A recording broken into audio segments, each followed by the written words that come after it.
Bienvenidos a este evento especial de presentación de resultados de la segunda medición de la encuesta Polimétrica 2023, realizada por la firma Cifras y Conceptos en colaboración con la Mesa por la Vida y la Salud de las Mujeres sobre los derechos sexuales y reproductivos de las mujeres. Mi nombre es Viviana Arias y les estaré acompañando moderando este evento tan importante para nosotros. Queremos comenzar resaltando la importancia de la colaboración entre la Mesa por la Vida, una destacada organización dedicada a la promoción de la salud y los derechos reproductivos de las mujeres, y Cifras y Conceptos, una firma reconocida por su experiencia en investigación y análisis de datos. Desde el año 2017, estas dos organizaciones han venido uniendo esfuerzos en diversos proyectos. Entre ellos se han realizado ya 3 módulos de Polimétrica, donde se ha servido estos datos como referencia para comprender la percepción de la sociedad colombiana en el marco de la aprobación de la interrupción voluntaria del embarazo, y además, en conjunto han llevado a cabo un estudio sobre percepciones y prácticas frente al aborto en Colombia. Entonces, esta alianza ya lleva unos cuantos años dando frutos. Es un gusto contar con su presencia, quienes están conectados a través de la cuenta de la Mesa por la Vida, les damos la bienvenida. Y vamos a comenzar presentando a quienes me acompañan en la mesa, 3 destacados panelistas que nos van a dar su lectura sobre los datos que aquí presentamos. Saludo al doctor Humberto de la Calle, senador, diplomático, profesor, abogado y escritor colombiano, reconocido por su papel destacado como jefe del equipo negociador del gobierno en los diálogos de paz con las FARC, comprometido con la construcción de la paz y la justicia en el país. Bienvenido a este espacio. Nos acompaña también Ana Cristina González, médica, magíster en investigación en salud y doctora en bioética, ética aplicada y salud colectiva de la Fundación Fiocruz en Brasil. Ana Cristina es cofundadora de la Mesa por la Vida y la Salud de las Mujeres y pionera en la formación del movimiento Causa Justa, que busca la eliminación del delito del aborto del Código Penal en Colombia. Bienvenida. Muchas gracias. También nos acompaña con nosotros César Caballero, politólogo de la Universidad de los Andes, con maestría en estudios latinoamericanos de la Universidad de Oxford, Inglaterra, y especialización en gestión pública de la Universidad de los Andes. César es columnista en Portafolio y actualmente gerencia Cifras y Conceptos, firma de consultoría e investigación cuyas encuestas buscan conocer la percepción de la ciudadanía frente a temas de opinión pública y coyuntura social. Así que bienvenido, César, a este espacio. Les doy a todos ustedes la bienvenida, a quienes nos están acompañando en redes. Les recordamos que pueden ir escribiéndonos allí sus preguntas para que hacia el cierre los panelistas puedan responder algunas de ellas. Bueno, sin más preámbulos, César, tienes la presentación, ya este micrófono lo habilitamos para esto, para que nos presentes la medición. Esta medición fue realizada entre el 13 y el 15 de junio, hace unos días. Así que, César, bienvenido. Muchísimas gracias, muy buenos días a todos y a todos, y es un honor estar acompañado de Ana Cristina y de doctor Humberto. Muchas gracias de los 2 doctores, yo estoy tratando de terminar mi doctorado, entonces sigamos. Ya como dijeron, son 1.729 encuestas en 12 ciudades que representan la opinión de 8.5 millones de colombianos y colombianas. Sigamos. Sí. 2 o 3 cosas que quiero señalar acá. Lo primero es, el grueso de las personas que nos contestan son personas que están trabajando, 52%, y estudiando y trabajando el 8%, es decir, el 60% de las personas están vinculados al mercado laboral. Y un dato muy importante, hoy el 33% de esas personas tiene un hijo menor de 18 años. Para tener una referencia de lo que está pasando en la sociedad colombiana, el 54% tienen una mascota. O sea, en este momento, en la sociedad colombiana, en los hogares colombianos, hay más mascotas que hijos menores de 18. Sigamos. El siguiente tema sobre el que yo quiero dar un contexto de la importancia de los resultados que vamos a ver es que nosotros llevamos desde hace un tiempo haciendo el seguimiento sobre la autoidentificación ideológica de los colombianos y las colombianas. Y allí encontramos que en este momento el 23% se consideran de izquierda, el 47% de centro y el 30% de derecha. Lo importante de lo que quiero señalar está en la siguiente gráfica, en donde es claro que el país venía de un momento en el cual la derecha era el 40%, eso se fue deteriorando hasta tener su punto más bajo en septiembre del 2021, un 12%, y en este momento es como si el péndulo volviera a retornar de nuevo hacia ese tema de derecha. Los datos que vamos a ver no son de una sociedad que está girando a la izquierda, son de una sociedad que está girando a la derecha. Eso es muy importante, porque en ese contexto siguiente, este módulo de derechos sexuales y reproductivos y interrupción voluntaria del embarazo, que fue diseñado con la Mesa por la Vida, pero con muchas organizaciones que hacen parte de este colectivo y que le hemos trabajado durante varios años, hoy nos sentimos orgullosos de poder mostrar una serie de datos y una serie de tiempo. A mí cuando me preguntan cómo ver una buena encuesta es la que logra armar series de tiempo, y esta es realmente un lujo poder contar con estos datos ya en un quinquenio. En el 2017 lo que nosotros teníamos es la pregunta pues en ese momento era una de las condiciones, es: ¿usted está de acuerdo en que las mujeres que deciden interrumpir voluntariamente su embarazo vayan a la cárcel? En 2017 el 46% nos decía no estoy de acuerdo. Hoy ese dato es del 61%, es decir, el rechazo a eso es muy importante.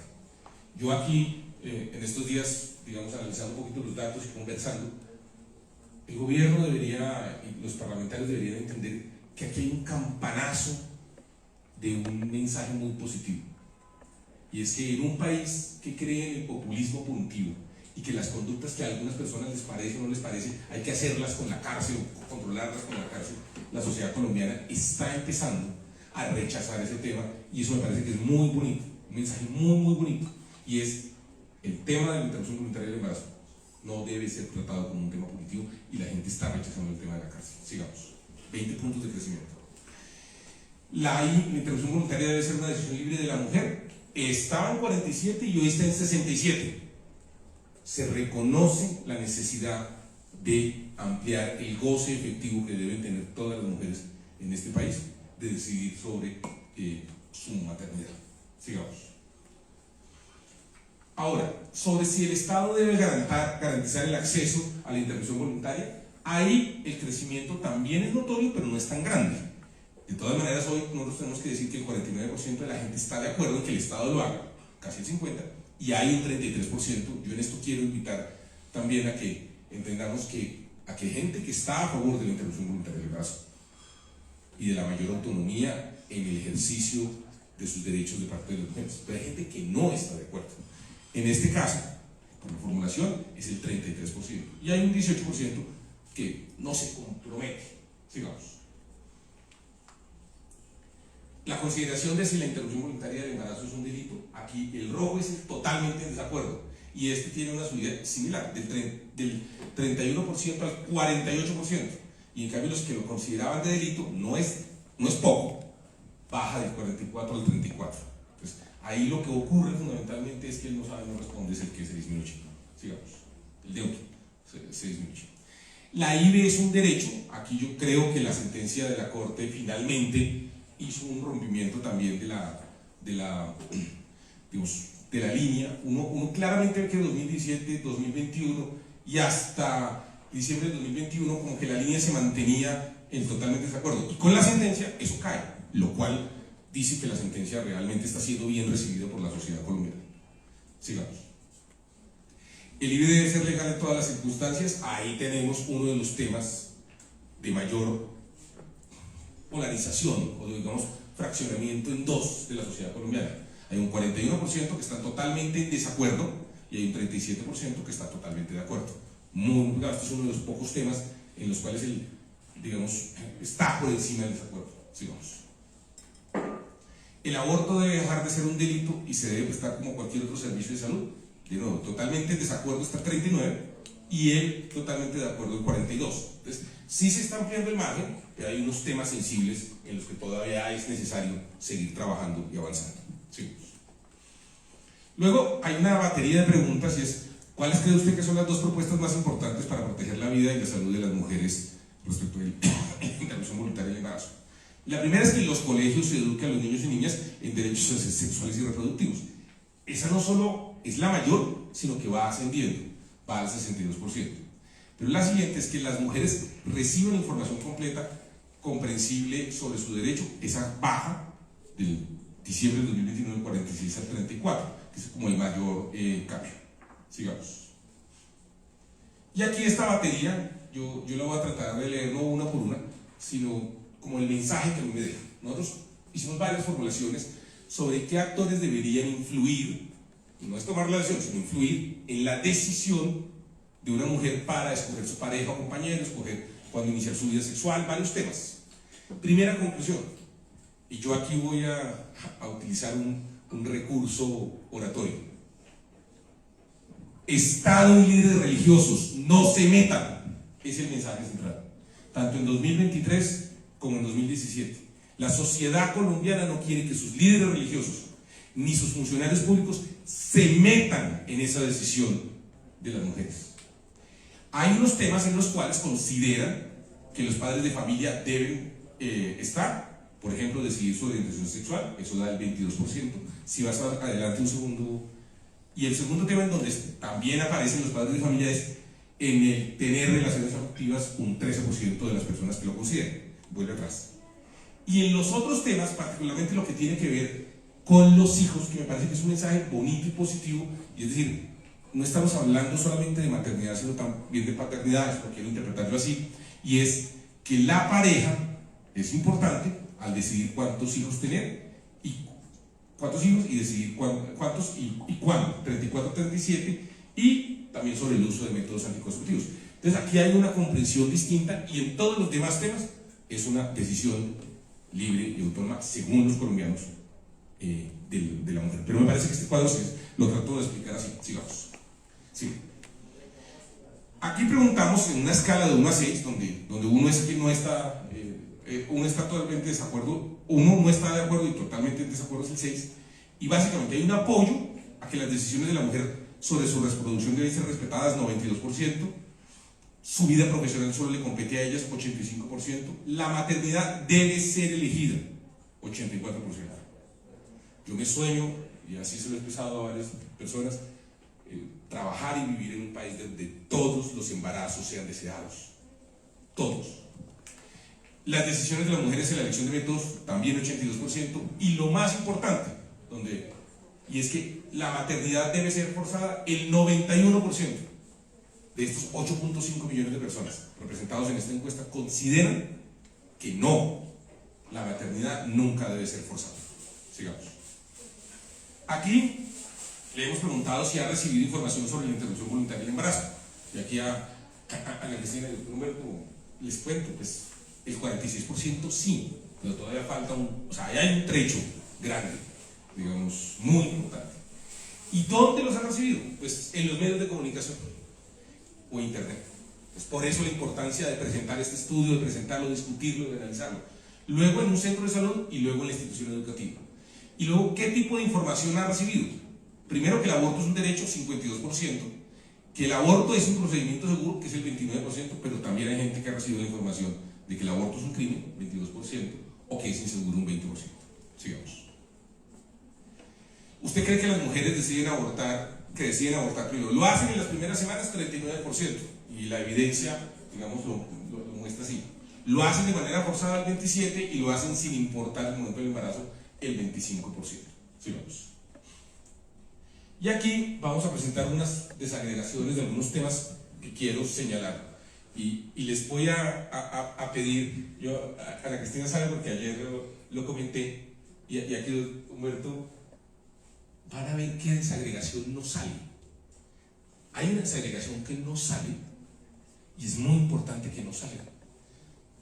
Vamos a ver si al final la identifican. Por ideología, evidentemente las personas de derecha están más de acuerdo con que las personas vayan a la cárcel, las mujeres 29% y las personas de izquierda el 20%. Por nivel socioeconómico, en ingresos bajos el 28% está de acuerdo y en ingresos bajos el 20%.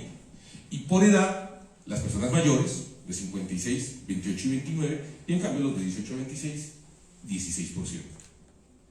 Que no aparece, ¿por qué no lo graficamos? Porque no hay diferencias significativas la opinión entre hombres y mujeres. Y eso es demasiado importante. porque eso quiere decir que este es un tema donde se está logrando un consenso. Y esto es muy importante, van a darse cuenta que en todas las demás desagregaciones no aparece esa diferencia porque no marca diferencias significativas. Sigamos. Aquí hacemos, Cifras y Conceptos ahora le gusta presentar una técnica que algunos conocen como árboles estadísticos, entonces nuestros estadísticos hacen jardinería. Yo lo explico así, estos son árboles de decisión, pero puedo explicarlo también que son una técnica de conglomerados simples desiguales. Esto básicamente es un algoritmo que nosotros hemos desarrollado que junta grupos que son diferentes entre sí y parecidos entre sí, para poder entender un poquito los detalles. Entonces, ¿cómo se ve este árbol? La IVE es un delito. En toda la muestra, la respuesta es 48%. Lo considera un delito. En desacuerdo, está el desacuerdo que sea un delito, el 48%. ¿Quién apoya más esa posición?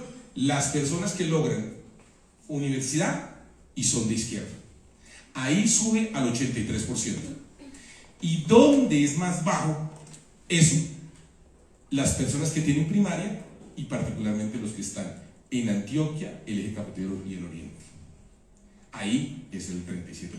Entonces este árbol, si por ejemplo alguien quisiera hacer una campaña alrededor de ese tema, pues ya un poco yo le diría, mire, universitarios de izquierda, pues no los busquen, ya están convencidos. Pero gente en Antioquia, cafetero y oriente que tiene primaria y secundaria, ahí hay que ir. Y esto es básicamente lo que trata de hacer eso, sigamos.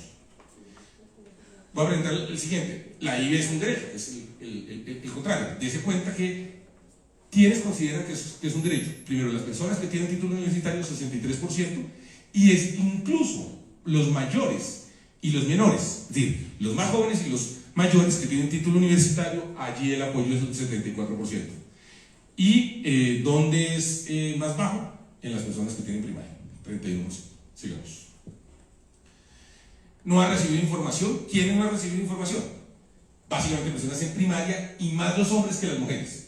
¿Y quiénes han recibido más información? Las personas que están en técnico y tecnológico, fundamentalmente los hombres de ingresos bajos y altos, es lo que está diciendo. Sigamos. Y aquí la información que recibió separado por rango de edad, por nivel socioeconómico y por ideología. El mensaje en todos los casos es el mismo.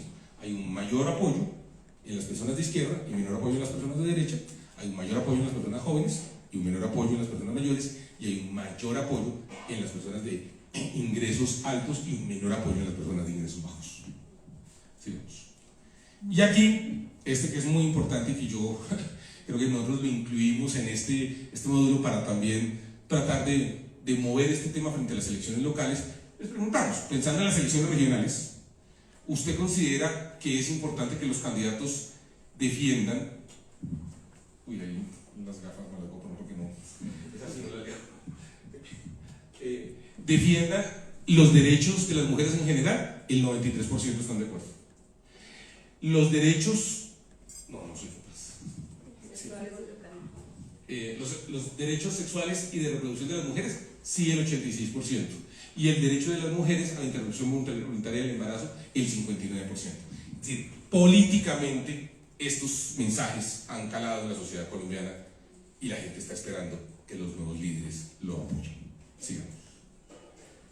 Con eso, aquí hay también otro árbol de decisión, no me voy a detener mucho más. Aquí es si consideran importante que se defienda este derecho, es decir, ¿dónde tendría mayor apoyo político? En Bogotá, y ¿dónde menos? En la costa.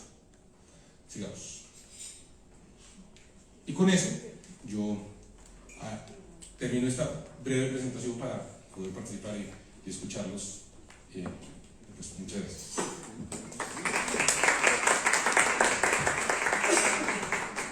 Gracias, César, por compartir estos resultados que además nos están mostrando esas transformaciones que se tiene sobre la percepción de los derechos sexuales y reproductivos y sobre la interrupción voluntaria del embarazo. Vamos a dar paso al panel, donde la doctora Ana Cristina y el doctor Humberto nos van a ir acompañando con algunas reflexiones sobre estos temas. Para comenzar, doctora Ana Cristina, cuéntenos su percepción general sobre estos resultados y si identifica usted algunas tendencias en los datos que estamos viendo este año, por favor. Sí. Bueno, pues César, muchas gracias. De verdad que para la mesa ha sido un honor poder trabajar con ustedes y sobre todo, como tú decías al inicio, poderle dar continuidad a estas mediciones porque nos tomó muchos años a nosotras tener este tipo de datos para enfrentar también las conversaciones públicas, así que de verdad muchas gracias y estamos muy contentas de que esto siga pasando. Yo quisiera decir como tres cosas, no voy a repetir los datos porque nos los acaba de contar César, pero a mí me parece que aquí hay como unos hilos en lo que la gente piensa en Colombia, hombres y mujeres. Hay algunas cosas que parecen desconexiones que yo no entiendo tanto como desconexiones, sino también como oportunidades de seguir trabajando en torno a cosas que creo que a veces la gente no termina de entender. A uno le puede parecer, por ejemplo, contradictorio cuando entiende que la mayoría de las personas en este país ya están en contra de que las mujeres vayan a la cárcel por haberse realizado un aborto, que la mayoría de las personas creen que estas son decisiones personales de las mujeres y que nadie distinto a una mujer debe tomar decisiones sobre la continuación del embarazo y sobre la interrupción voluntaria del embarazo. Y después encontrarse con que a uno le dicen que el Estado no tiene, digamos, una obligación, aunque todavía hay una mayoría de personas que creen que sí hay una obligación. Lo que creo que nos falta aquí también es pedagogía para poder explicar que una consecuencia de la despenalización es básicamente la garantía, digamos, del acceso a los servicios, y de hecho todas las decisiones de la Corte Constitucional han puesto siempre en el centro la preocupación por las barreras de acceso, y la manera, digamos, de eliminar esas barreras de acceso es asegurando los servicios de salud para la población. Entonces a mí me parece que hay como una tendencia muy importante de darle centralidad como a las mujeres como ciudadanas plenas, que sean ellas libremente quienes puedan tomar decisiones sobre todos los aspectos relativos a su reproducción, incluida la decisión de interrumpir un embarazo. Lo segundo que me parece que es muy importante, César lo puso en términos provocadores, es que definitivamente la mayoría de la gente en Colombia desaprueba la interferencia de las iglesias en el cuerpo y en las vidas de las mujeres, que son decisiones, digamos, personalísimas. Y yo creo que, pues lo dijo ya nuestra Constitución hace muchos años, cuando dijimos que éramos un Estado laico. Las iglesias tienen todo el derecho a existir y tienen muchos púlpitos para hacer lo que tienen por hacer, pero no es un púlpito el cuerpo de las mujeres. Y creo que también es muy importante el mensaje sobre el Estado, que lo discutíamos ayer con César. Cuando la gente dice que no quiere que el Estado interfiera, lo que está diciendo es que el Estado no le diga qué tiene que hacer sobre esas decisiones. Eso no quiere decir que el Estado no garantice, ¿sí? Que el Estado no sea pues un proveedor o prestador de servicios de salud. Y la otra tendencia que a mí me parece que es importante para la sociedad, más allá del aborto, es este rechazo a la despenalización. Y yo no tengo duda, y se ve aquí clarísimo con los datos, que el mensaje de la Corte cuando dijo no hay un delito hasta la semana 24 tiene un efecto muy fuerte sobre las personas, porque este es un tema profundamente moralizado y a la gente le gusta sentirse que está del lado moralmente correcto de la pregunta, de manera que en el instante en que dicen que no es más un delito, parece casi un efecto mágico de decir, bueno, si eso no es un delito, yo en realidad sí estoy de acuerdo y no creo que una mujer debe ir a la cárcel por realizarse un aborto. Y yo creo que eso es muy, muy importante. Y finalmente, esto para mí se cierra con la idea de que en este país, donde tenemos más de la mitad y mucho más de la mitad en algunos grupos sociales de embarazos no deseados, la pregunta de fondo para nosotros como sociedad debe ser: ¿queremos una sociedad donde las mujeres puedan vivir sin ser forzadas a la maternidad? Y yo creo que esa respuesta a una pregunta hecha de esa manera, no me imagino a ningún liberal demócrata progresista que no pueda responderla diciendo, por supuesto que no queremos maternidades forzadas, como no queremos ninguna conducta forzada sobre el cuerpo de las mujeres. Y aquí los datos son súper contundentes, entonces yo lo dejaría por ahí. Gracias, Ana Cristina. Durante la encuesta polimétrica pudimos ver distintos nichos de cómo perciben el dato específicamente de interrupción voluntaria del embarazo. Para usted, senador Humberto de la Calle, ¿qué nichos identifica y cuáles serían esas propuestas de ponerlos a dialogar en estos temas tan centrales a esos diferentes nichos? Bueno, muy bien. Primero, pues un gran saludo y gracias Ana Cris. Gracias a Cifras y Conceptos, a ti que nos estás ayudando aquí en la moderación. César, uno vive pendiente de César, que es como una especie de presbitería que siempre está enviando mensajes a la sociedad. Yo quiero comenzar primero por decir que estoy de acuerdo contigo en que no debemos decir doctor, ¿no? Sí, doctores son los médicos y los doctores. A nosotros nos dicen doctor de vieja data, incluso mi diploma habla de doctor en Derecho. Pues eso, yo siempre, cuando presento mi hoja de vida, para que no me vayan a hacer un escándalo, pongo una nota de fe de página. Doctor no quiere decir doctor, doctor es un licenciado, pero realmente, y tampoco le tienen que decir a uno licenciado, simplemente me parece que es mejor utilizar el nombre, y en tu caso el de Ana Cristi, me parece que nos da mucha más confianza. Bueno, lo primero. Lo segundo, yo sí creo que aquí hay para mí por lo menos, una enorme sorpresa por los cambios tan profundos que aparecen y relativamente rápidos. Y dijéramos la reflexión que acabas de hacer de cómo la sola sentencia, al abrir el problema de la punibilidad, le baja vigor a las condenas de tipo moralista, lo que implica que la sociedad ha cambiado, pero que también la capacidad, en este caso de la Corte, no es solo de dictar normas, llamémoslas así, sino también una labor pedagógica, es decir, tiene mucho impacto en la formación de la sociedad. Y en particular, César hizo una reflexión que es capital, que es, todo esto ocurre en un país donde cada vez se añora más el populismo punitivo. Luego es doblemente sorprendente este cambio, y me parece que el centro de gravedad de lo que estamos viendo es realmente el respeto a la autonomía de las mujeres, es, digamos, lo que yo creo que es la nuez, y tú lo dijiste ya, para no repetir, la convicción de que ni el Estado ni la Iglesia debe interferir en esa autonomía. Ese es un cambio enorme, porque quiero recordar algo, es que ha sido un largo camino. Además, yo quiero felicitar a quienes han trabajado largamente en este tema, porque como aquí el auditorio es bastante joven, seguramente no se percatan de un hecho del pasado. En la Constituyente, cuando se planteó el aborto como derecho de opción, esa hipótesis fue derrotada. O sea, eso genera dos reflexiones.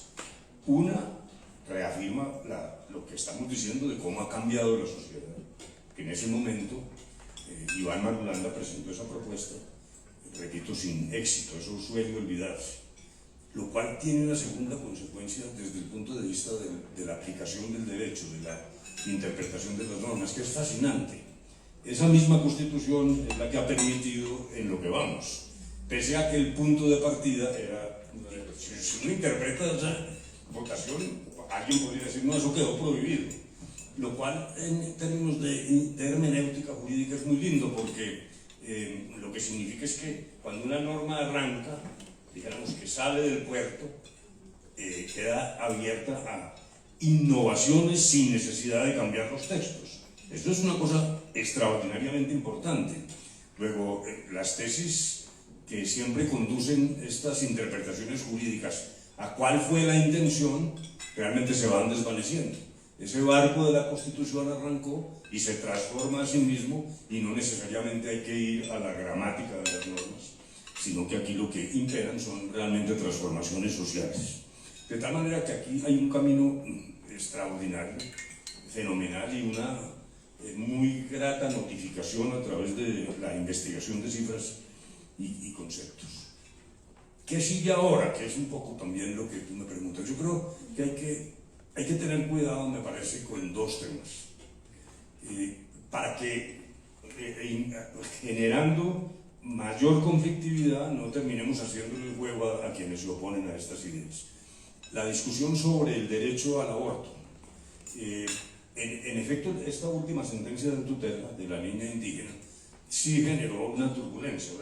Realmente, honestamente, sí hay unas diferencias de lo que dice esa sentencia de tutela y la línea jurisprudencial que venía alentando la Corte.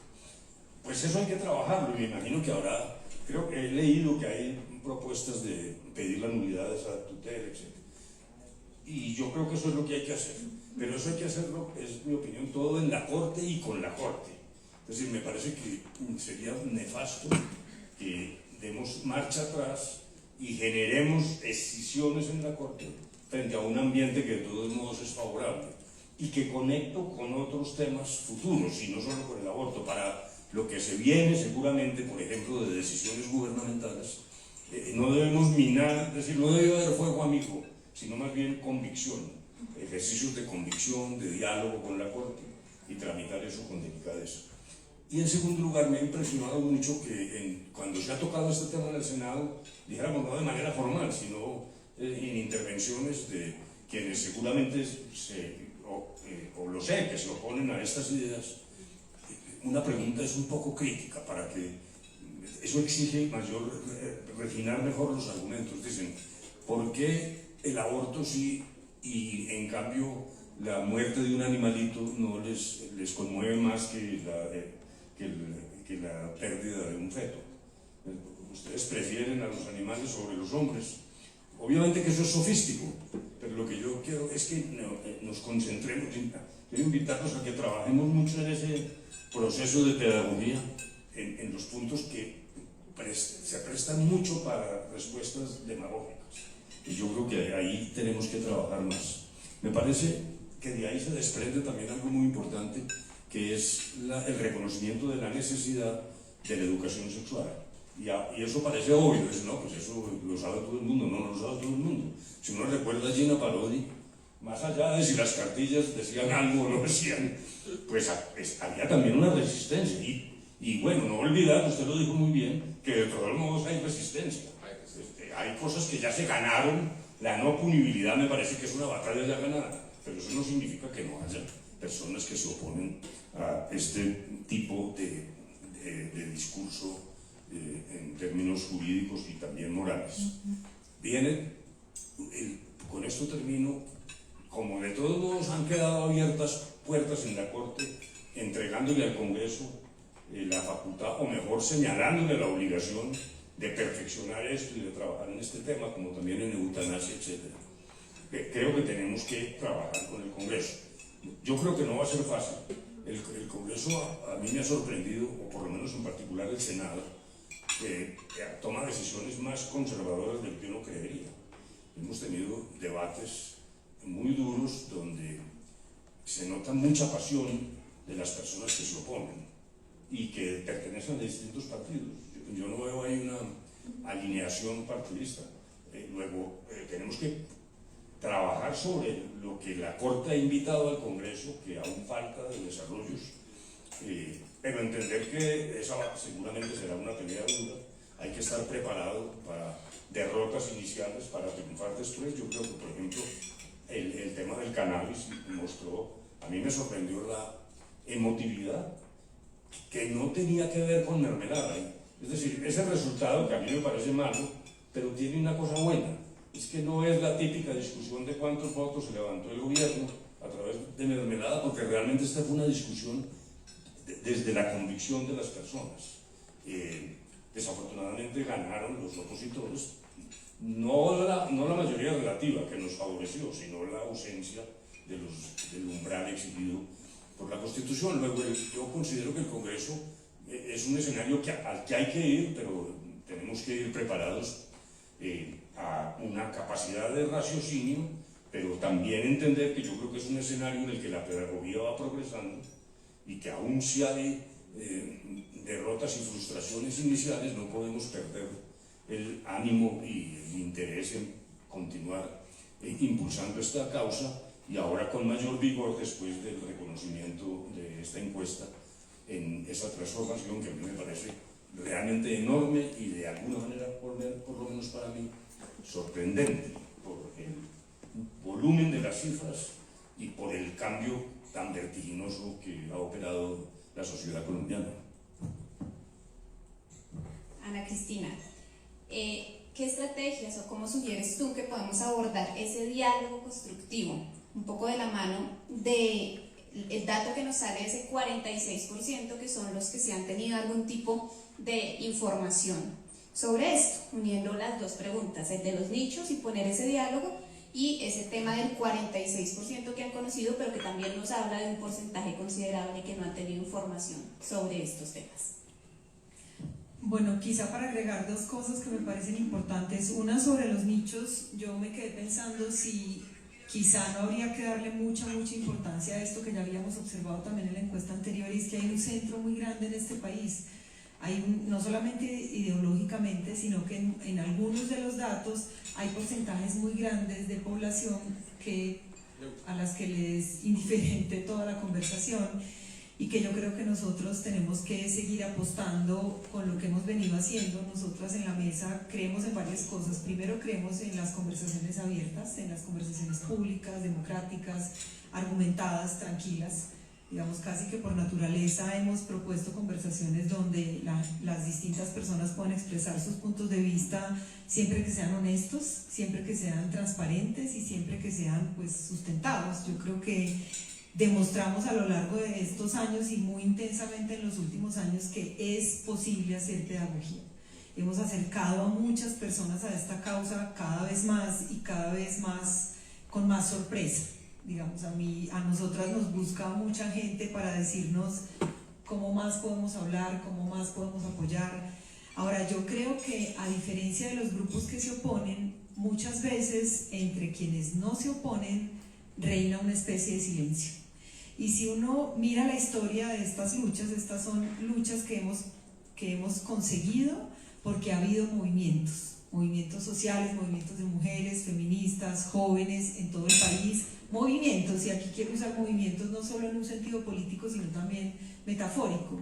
Y la semana pasada que estaba en una reunión en Panamá de América Latina, me pidieron reflexionar sobre esto y se me ocurrió una idea muy sencilla, muy simple, pero creo que es muy importante para este momento, y es: en el silencio no hay movimiento. El silencio no requiere ningún tipo de movimiento y estas causas necesitan movimiento. Por lo tanto, yo creo que el silencio no es una alternativa, no es saliéndose de la sala, no es dejando de opinar y dejando que 3 o 5 personas vociferen al punto que pareciera que eso es lo que domina la conversación.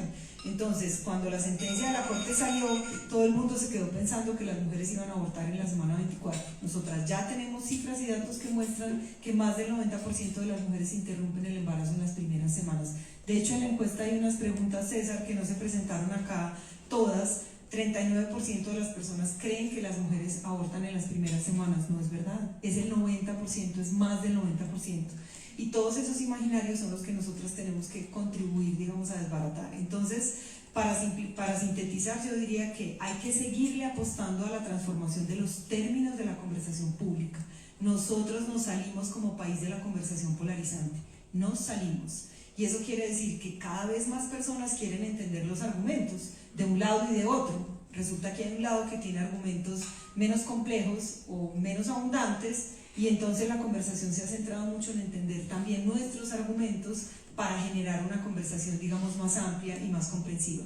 Creo que las redes tienen un papel muy importante y los medios de comunicación. Ahora que pasaron estos fallos de tutela a los que usted hacía referencia, pues hubo una noticia de un alarmismo impresionante. Yo coincido con usted en que los dos fallos son problemáticos, que contrarían la línea jurisprudencial de la Corte, en eso no hay duda. Incluso yo creo que tienen afirmaciones que son, digamos, equívocas desde la perspectiva, por ejemplo, sanitaria, cuando se argumenta que hay un vacío normativo, porque ese vacío normativo no está en la política sanitaria y por lo tanto aquí hay condiciones para que las mujeres exijan los servicios de aborto. Pero sí creo que los medios tienen un papel en abrir esta conversación, explicar estos argumentos, lo mismo que las redes sociales y las instituciones de salud. Fíjense que la gente se está informando sobre estos temas por los medios y por las instituciones de salud, y eso es muy positivo, supremamente positivo. También hemos visto que las EPS cada vez están un poco más abiertas, las mujeres siguen experimentando muchas barreras de acceso, pero más abiertas a prestar los servicios. Entonces yo creo que tenemos que insistir en este trabajo pedagógico al mismo tiempo que usamos las redes, usamos los medios, y por qué no, a veces nos toca también pues usar las calles. Yo no sé por qué los políticos han despreciado tanto la libertad de las mujeres y por qué han despreciado tanto la ciudadanía de las mujeres. A mí me sorprende mucho la manera como se instrumentaliza toda la conversación en torno a los derechos de las mujeres y cómo se vuelve moneda de cambio en el Congreso a la primera dificultad que hay, tenemos los derechos sexuales y reproductivos para intercambiar por cualquier otra cosa que necesitemos. Y yo creo que de lo que nos están dando cuenta es que cada vez más las mujeres valoramos el respeto y la protección de estos derechos, pues, y nuestro lugar como ciudadanas en la sociedad. Entonces, por ahí más o menos creo que podríamos seguir trabajando.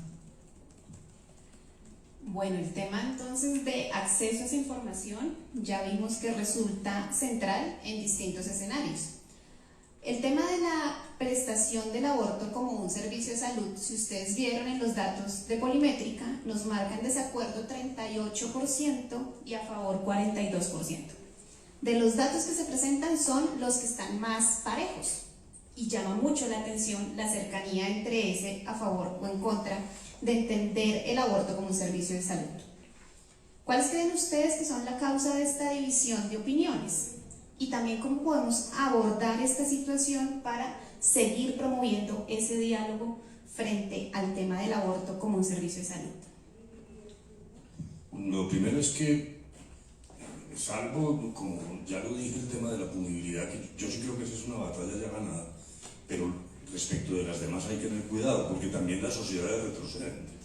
O sea, lo que está pasando en Estados Unidos es así. Luego aquí nos pueden sorprender algún día, y eso significa que el silencio no sirve, estoy de acuerdo contigo en eso.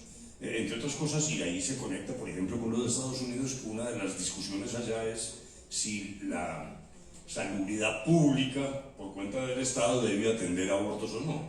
Y ahí me parece que tenemos que solidificar las tesis alrededor del derecho de las mujeres a la salud sexual y reproductiva.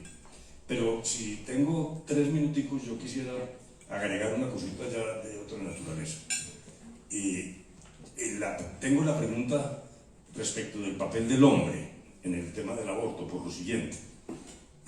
Les voy a contar una historia personal que incluso escribí hace poco en una aplicación que se llama relatos.com, relatos con doble T, porque corresponde a un hecho de mi vida, pero no solo tiene carácter personal, yo creo que irradia, dijéramos, mensajes. Y la manera de comenzar se refiere a alguna tweet que puse, o no sé qué, sobre cuál es, dijéramos, el papel del hombre. Yo lo que estaba diciendo lo entendía en términos de apoyo, de solidaridad, no de cercenar la autonomía de la mujer. Las decisiones son de la mujer y en ningún caso del hombre, en ningún caso.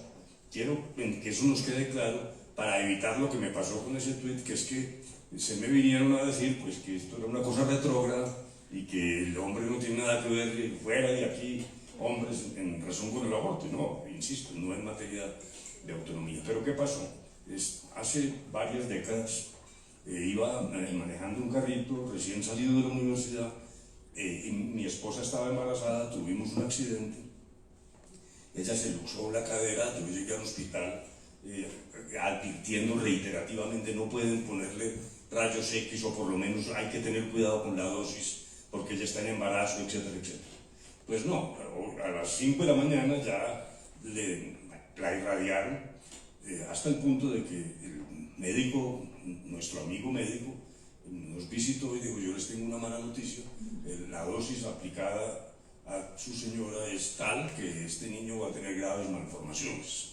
Entonces ahí estamos hablando, para que ustedes tan jóvenes se pongan a tono, de hace 30 o 40 años, cuando era un tema absolutamente vedado, era que casi ni se podía hablar de esto.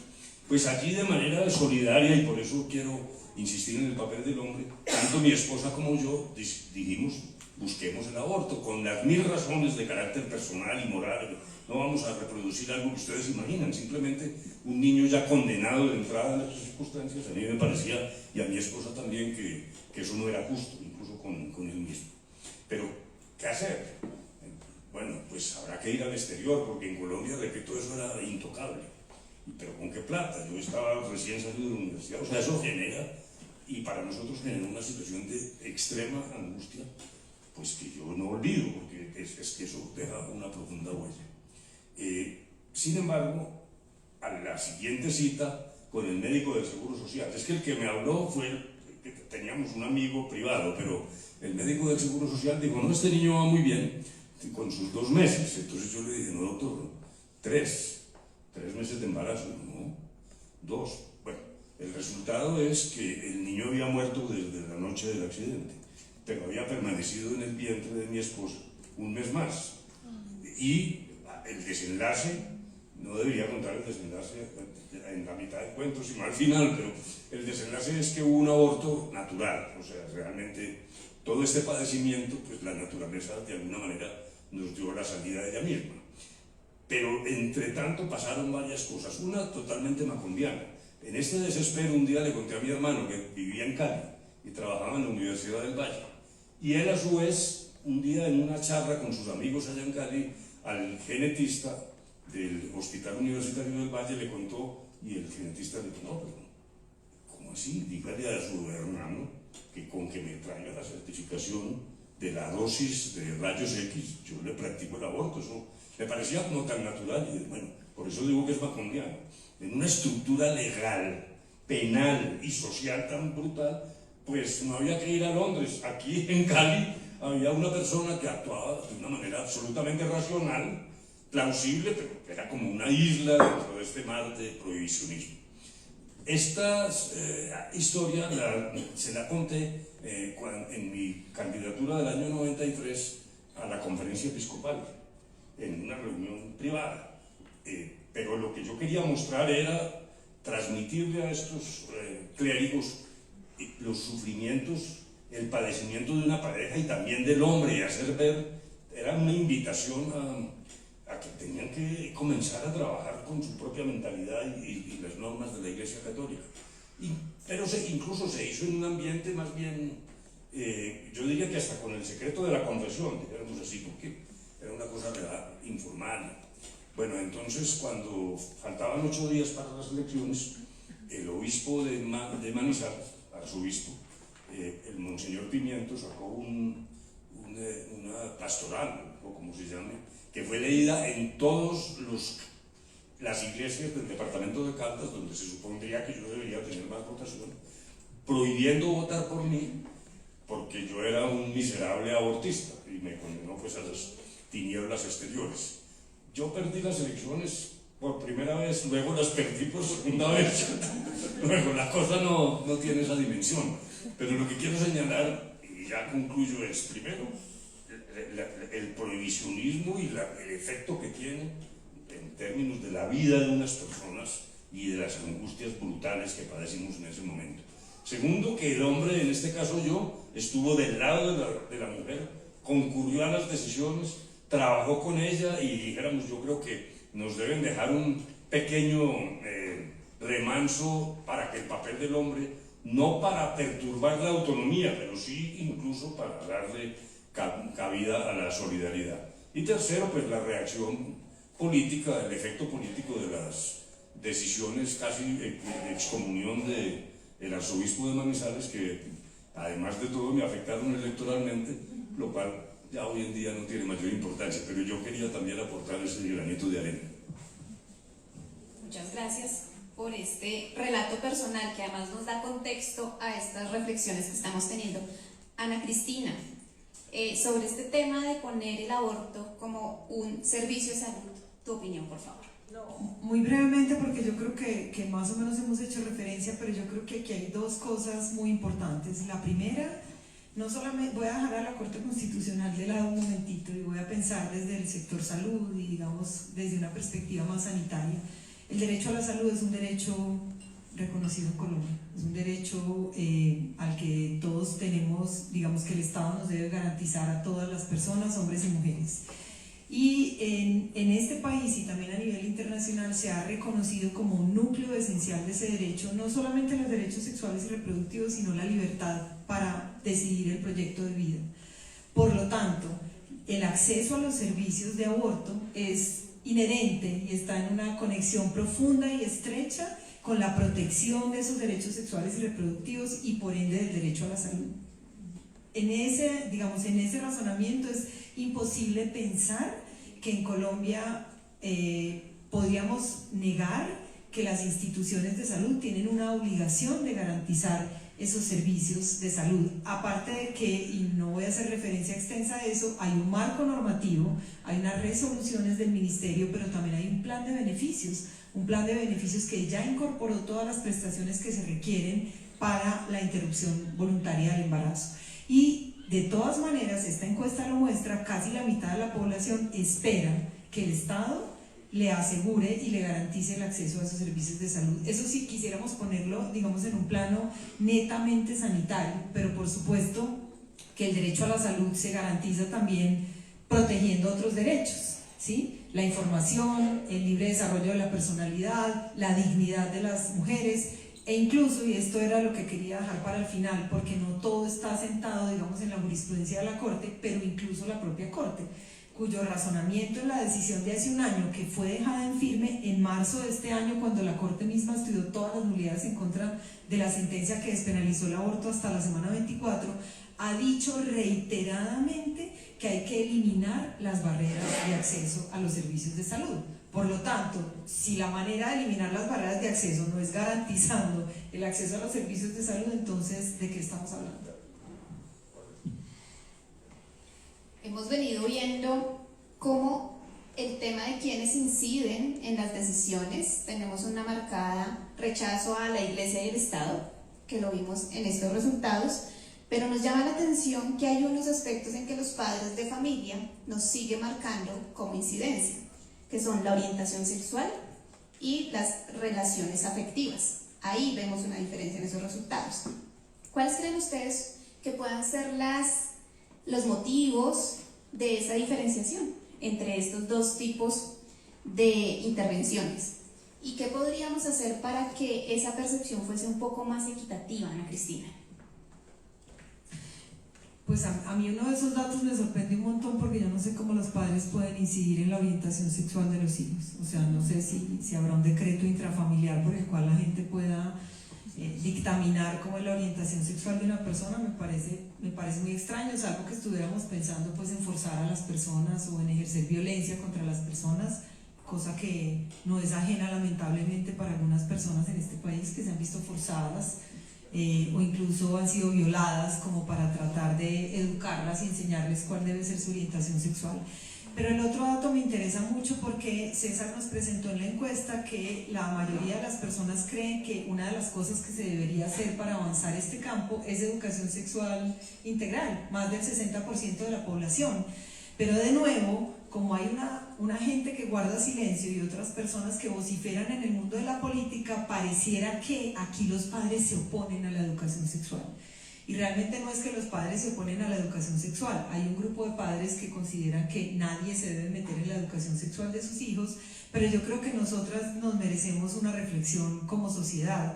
Y es que si a la gente empezamos por negarle la educación, es decir, la información, luego no le queremos dar acceso a los métodos anticonceptivos y después no queremos darle la libertad de interrumpir o no un embarazo, vamos a conducir a las adolescentes y mujeres a la situación que tristemente se vive en países centroamericanos, donde está aumentando el suicidio entre las adolescentes embarazadas porque no tienen ninguna alternativa. No reciben educación sexual, no tienen acceso a métodos, no pueden interrumpir el embarazo, luego se suicidan. Y esto también se está empezando a ver ahora en Estados Unidos con la reversa de Roe versus Wade, que curiosamente en Estados Unidos por primera vez hay un apoyo masivo de la sociedad a que el aborto no esté penalizado. O sea, la Corte Suprema acaba de ir en contravía de lo que piensan la mayoría de las personas en Estados Unidos. Yo por eso confío en que eso va a cambiar, pero creo que en el tema de educación sexual a mí me parece que no hemos de nuevo querido afrontar la conversación como hay que abordarla, digamos, y con la seriedad que esto se merece, sobre todo cuando la gente está diciendo debe haber educación sexual integral en las escuelas, en los colegios. Frente a esa pregunta, la intervención de los padres. A mí me ha parecido muy satisfactorio un proyecto que incluso, o un ejercicio, que ayer hizo presencia en la televisión, hasta con el embajador de Estados Unidos a bordo y con congresistas. Incluso hubo una invitación de la Embajada de Estados Unidos a algunos congresistas para alentar un proyecto que prohibiera las técnicas de reconversión, es decir, de evitar que las personas decidan su identidad sexual de manera diferente a lo que dicta su anatomía. Porque, como dice Ana Cris, hay cosas bárbaras. Por fortuna, incluso eso ha cambiado dramáticamente. En la etapa de mi juventud, dijéramos, la circunstancia de un homosexual era absolutamente trágica, porque ni siquiera podía ejercer la sexualidad, dijéramos, en los prostíbulos, que ya eso era una anomalía. Y parte de eso culminaba, primero, con una vida absolutamente miserable, y segundo, con un ejercicio sexual en condiciones tan exóticas que muchas veces terminaba en esos asesinatos que a veces aparecen en las páginas rojas de los periódicos. Eso significa que realmente el cambio ha sido muy profundo, y yo quisiera ir más allá, porque yo creo que esta generación ha tenido el privilegio de ver la modificación de raíz del derecho de familia, y no solo frente al aborto. Nos demoramos 2000 años para cambiar del derecho romano la noción de propiedad. Todos los temas de limitaciones por razón de protección ecológica, etcétera, son nuevos. Repito, 2000 años se tomó la humanidad para encontrar cambios que hoy nos parecen obvios. Pues en el derecho de familia ha sido muy vertiginoso el cambio. En 1932, que es a la vuelta de la esquina aquí atrásito, todavía la sociedad conyugal implicaba que solo el hombre tomaba las decisiones patrimoniales. Solo una ley de ese año vino a reformar esa idea y le permitió tímidamente a las mujeres manejar su patrimonio.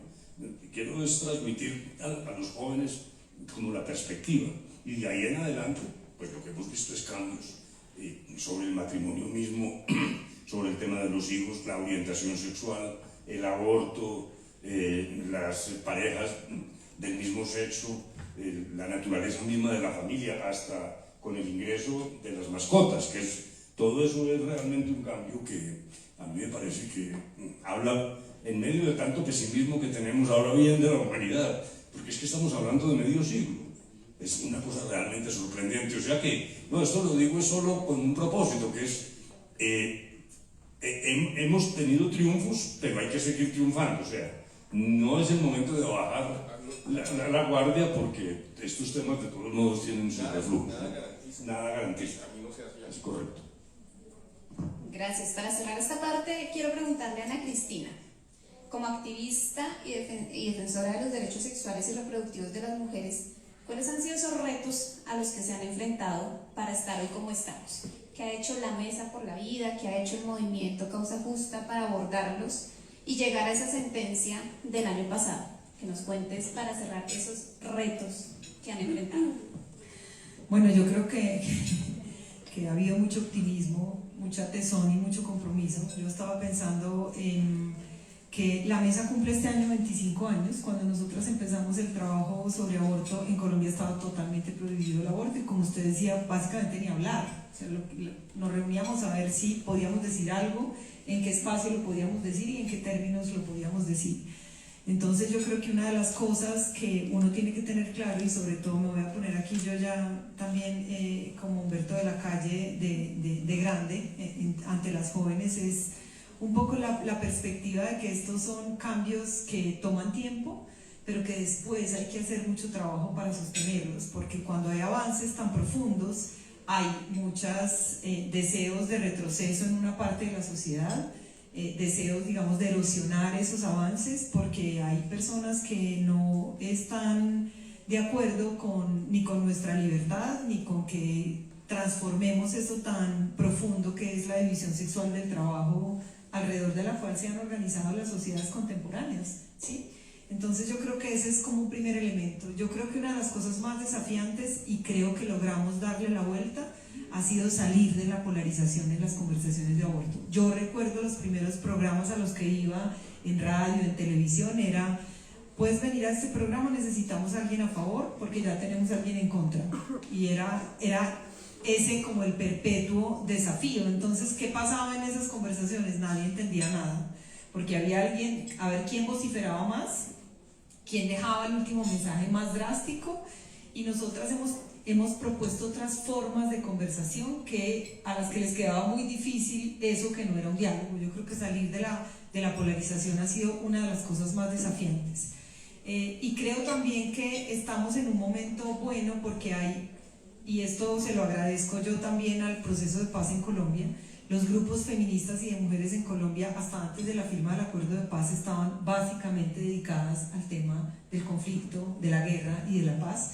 No es que dejó de ser importante, sigue siendo fundamental, pero muchas mujeres encontraron espacios de acción distintos a los de la guerra y la paz. Y yo creo que justamente la pregunta por la paz era una pregunta por la democracia.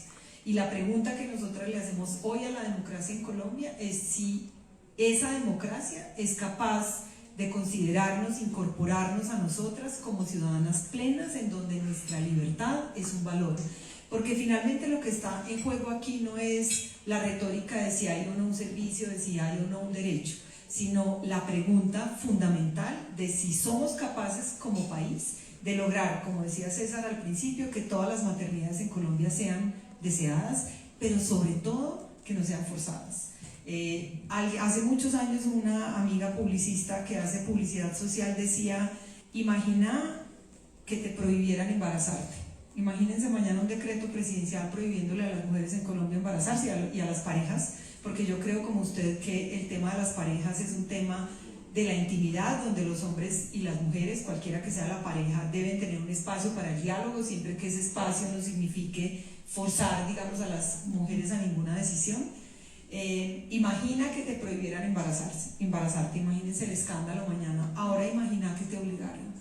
Esa es una pregunta que yo creo que regularmente quienes escapan a una conversación polarizante eluden. Entonces yo creo que los desafíos son muy grandes, pero tengo confianza en que tenemos que ver estos datos para saber que movimos la aguja y que hay que seguir haciendo esfuerzos para sostener esa transformación y sobre todo poner nuestras preguntas en clave de democracia y de ciudadanía. Bueno, por temas de tiempo vamos a dar paso a una pregunta de quienes están aquí presentes, y si tenemos en la cuenta de Instagram alguna pregunta, también poder dar paso en este espacio, por favor.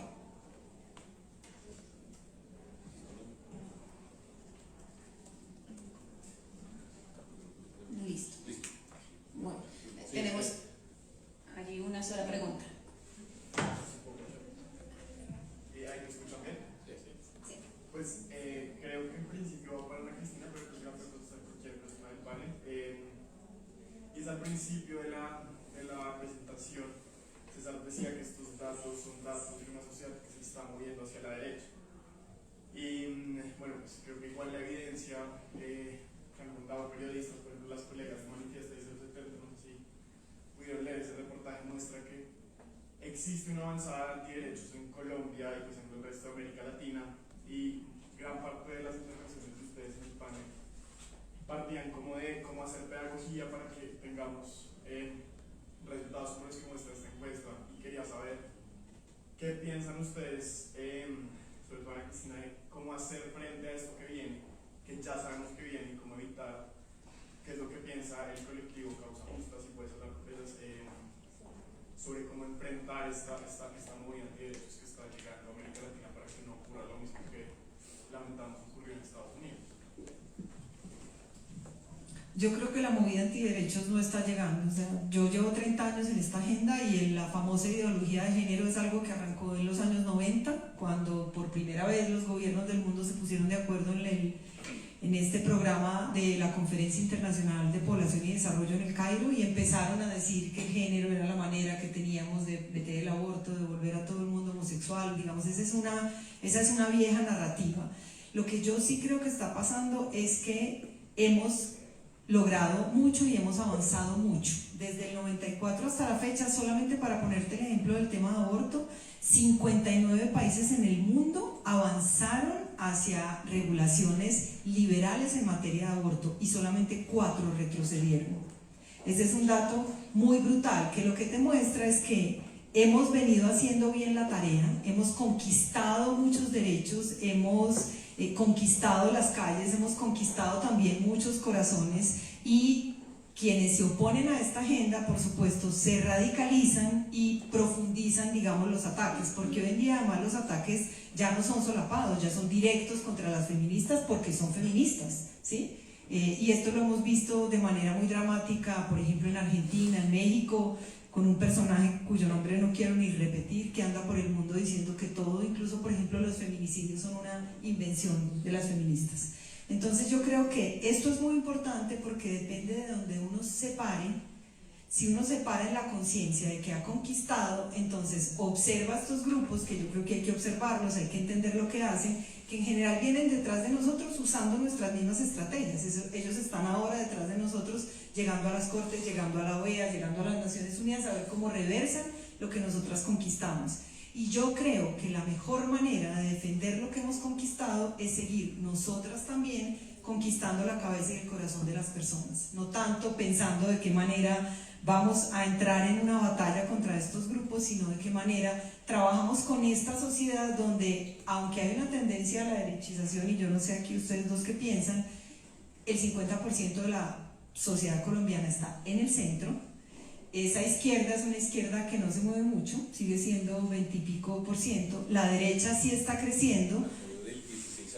Sí, se movió, pero yo creo, tú me corregirás, que los polos siempre son coyunturales, porque esa misma izquierda había subido cuando Petro ganó, y ahora cayó cuando Petro tiene no una, sino 5.000 frentes de batalla abiertos en esta sociedad. Entonces, yo no estoy diciendo que hay que minimizarlo, pero hay que entender cuál es como la foto completa, y hay que entender que nosotras venimos ganando y conquistando estos derechos, y que esa fuerza es la fuerza que no podemos perder en esta conversación pública, que es todavía una larga conversación.